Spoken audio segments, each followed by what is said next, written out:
so that we could grow all of the plants in one place together and give them all the same conditions. We started out doing seedling trials, and whenever we do anything with seeds, since they're in such short supply, we try to learn something. This is, you can see how teeny a little seedling is there when it has its first leaves. But we first did a study comparing scratching the seeds or just soaking them with just soaking them, and we found out that if we scratched them and we soaked them, that we got higher germination and quicker germination than if we only soaked them, which had been the accepted way of doing them.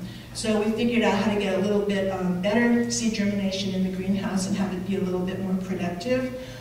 Weren't really sure how that would translate to outside, but for producing plants in a greenhouse, it helped us have better use of our seed. The next study we did another batch, and we have recycled, reclaimed water in our nursery, and I've always been of the mind that since we don't know what that would do, that we should not use it, but we should just use tap water on seedlings. So we did another study, and all of these studies were actually trying to produce plants, but we're just trying to learn something when we're doing it. So this one, all of the seeds with the white tags were irrigated from the start with tap water, and all of the ones on the left were irrigated with reclaimed water. And you can definitely see the reclaimed water has a very high nutrient content in comparison. It had a lower germination rate and a higher mortality rate in the beginning in the small stages. But after that, they had a higher survival rate, and they grew a whole lot larger. So we decided that there might be some use for reclaimed water in growing our plants, but when you look at all of this, you have to decide, is this going to be an advantage when you go outside to have these things that work in a greenhouse?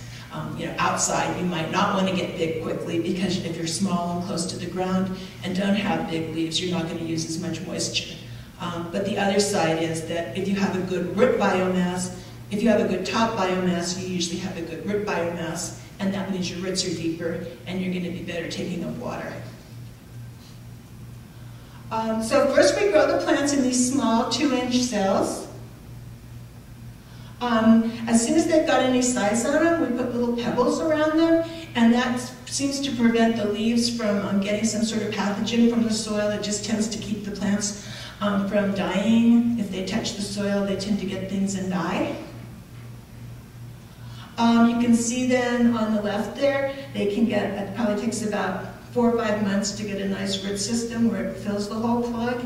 And at that point in time, we move them up to a larger size, which is the 2.5-inch plug, which is what we're going to use out in the field. And then for the ones that are going to stay in the greenhouse and be part of our seed producing XC2 population, we put those when they're a little bit bigger. We actually take them directly from the small plugs and put them into 4-inch pots instead of moving them into the 2.5-inch pots. So these will probably never go in the ground. They'll just be to produce seeds, although we'll probably try to plant a few of them out and just see how it works. But mostly they've got more root depth than we have locations to plant them in.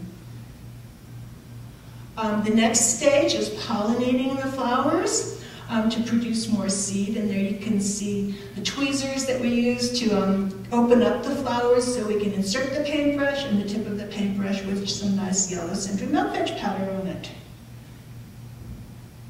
And then here's Emily, totally blissed out, holding one of her children. You can see they have flowers on them. It was taking her about a day a week to pollinate.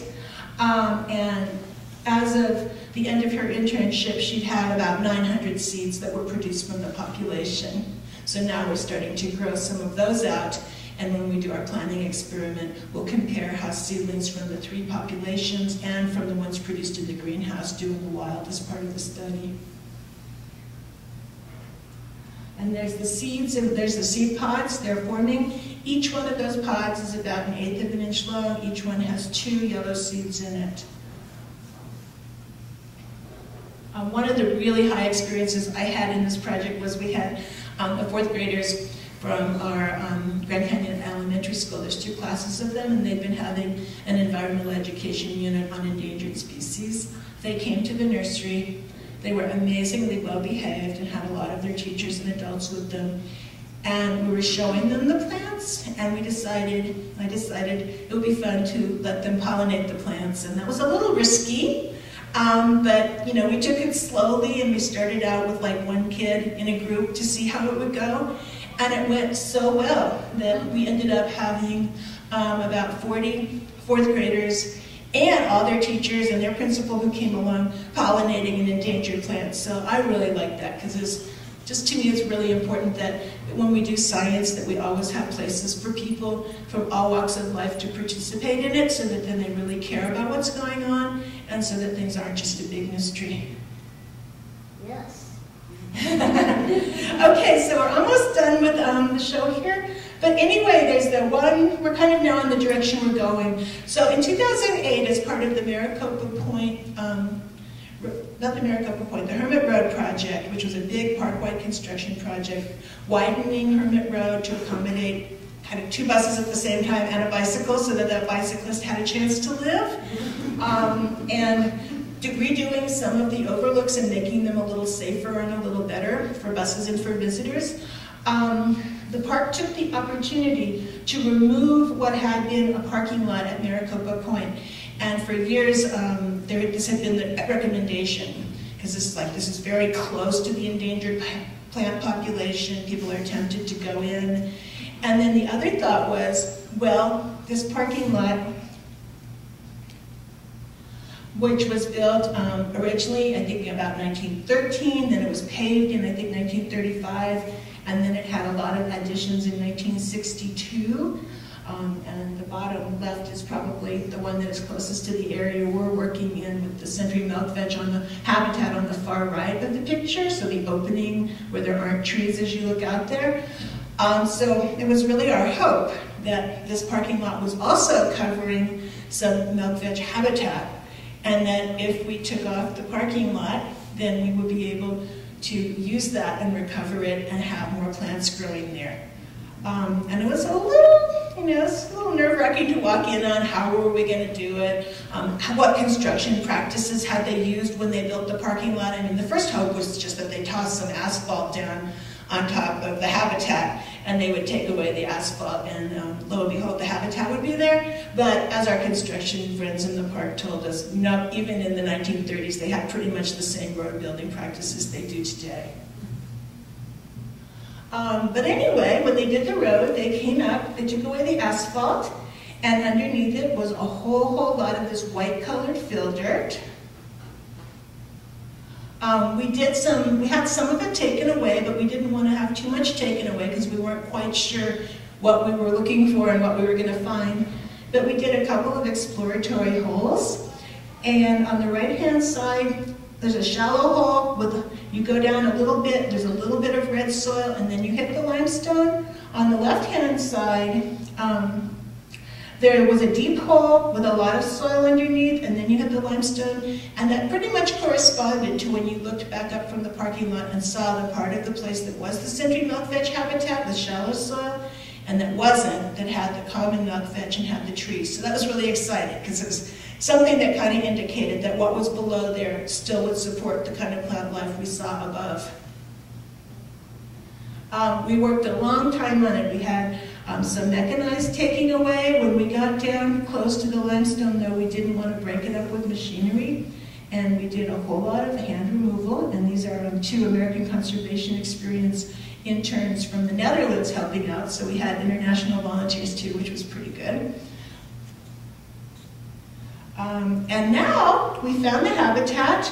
You can see there's limestone here on the left-hand side. On the right, we tapered up to a normal revegetation area that covers what used to be the rest of the parking lot that had the deep soils. But we've uncovered this really nice stretch of limestone here that pretty much mirrors what's up above within the habitat, and pretty much restored the hydrology now, so that the water that flows from the top across the limestone there now continues on down across this habitat. And this is one of our volunteers, Jonica, and he is an amazing man. He's come out about 6 times, twice a year, to help on this project. He's done a lot of the earth moving and a lot of the contouring on his own. And he's worked out there in like rain and snow and sleet at the same time we were doing the pollination studies. So Joe loves it. I said, Joe, why did you come back for this? Because I thought he paired up with some really exciting backpacking trips, and we were like the bad part, and then the other part was his enjoyment. And he said, this is what I love to do. He does prairie restoration in his home in Illinois, and he just loves to restore the earth. So he's and he's actually like a NASA space shuttle engineer. So he's a very talented man. And yeah, so it's mostly Joe who's been doing this. And so last week he pretty much put the finishing touches on it with some help from some volunteers and interns. Got the slope all planted. We've got all the limestone now. It drains off into a ditch so it doesn't get pooling. And the next thing we'll do is go back and fill in all the holes where we've exposed the limestone, figure out where we put the plants, and in July with the monsoons, we'll go and try to reestablish about 300 sentry milk-vetch plants, paired up with seedlings, paired up with some experimental variables, and have our first big-scale pilot planting project. And there's another view, and I think in this view you can really see, I'm afraid of this, but let's try once again. So this is the original sentry milk-vetch habitat, and as you go down here, now you have pretty much a clear shot where it just continues unobstructed down into the new stuff. And that goes on for a couple hundred yards. So that's really what's going on. The next exciting step in the life of sentry milk-vetch in the park. So how's that going to work? Well, one thing is this is a picture of one of the plants that we planted last July to see how we're doing with it. And you can kind of see July 29th, 2010 was about 28 days after you saw those pictures. Plant's still alive. By October, you can see it's really getting closer to the ground. It's getting a habit that's much more like the adult mat plants that are grown outside instead of a greenhouse plant. And by December, it's kind of hunkered in for the winter. It looks good. It looks like a lot like the plants it's growing with out there, and it's, it was doing good. So that was encouraging because it probably means if we plant them and we keep them watered, that we at least have a shot of getting them established to the point where we won't have to take care of them anymore.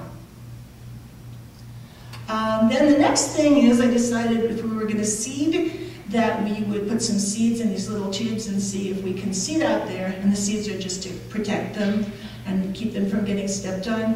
But so we paired up all the plants that we planted in that first planting day with seedlings to see if we could get seed to germinate out there and how it would do. We tried another experiment, which was poking them, just scarifying them and planting them without soaking them first, or soaking them and poking them to see if that would work outdoors, because it might be a disadvantage outdoors to be all scraped and germinating really quickly instead of just sitting there till conditions were good. Had really good germination, not much difference between the two. And this has been the experiment that's been teaching me that caterpillars like to eat sentry milk-vetch babies. We've also seen them working on some of the adults. So we're learning how to get the seeds to work. It seems like it's going to work fine. And we'll also probably figure out that what we're caging for, if we're trying to keep anybody off, is something very, very, very small, and not a mouse or an elk or a bighorn sheep. So that's pretty much all I have. The future is looking for more plants on the lower levels, which should be really exciting. Working with more interns, and pretty much working on getting that first population established. I've got a new intern on the lower right, so Emily, who's done amazing work, has gone on to her next phase of life, and Katie, who actually came from Kutztown University in Pennsylvania, and her professor who recommended her had worked with us with sentry milk-vetch at the Arboretum, is our new superstar for working with the species. So thank you all for coming. Do you have any questions?